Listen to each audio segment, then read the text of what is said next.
Le réseau des femmes leaders pour le développement est une organisation qui intervient dans les droits humains, spécifiquement les droits des femmes, la justice économique, le changement climatique, l'espace civique.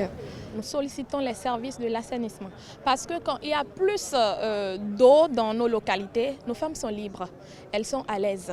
Imaginons les femmes qui quittent des rues ou des kilomètres pour aller vers les points d'eau pour chercher de l'eau. Et en cours du trajet, elles peuvent avoir des violences, on peut faire des violences sur elles et parfois elles sont accompagnées par leurs enfants. Et leurs filles également les accompagnent.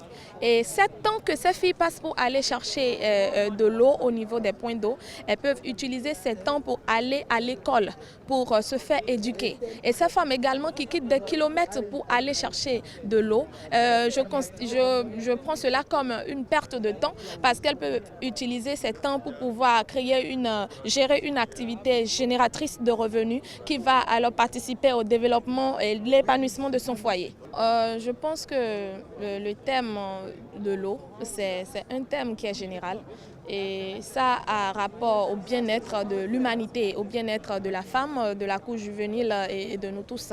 Et ça entre en concordance avec nos visions dans notre organisation. Et je pense que c'est la raison pour laquelle je suis là aujourd'hui, pour trouver des recommandations, par exemple, impliquer les jeunes femmes et nos jeunes, la couche juvénile, à plus participer dans les projets ayant rapport avec l'hydraulique.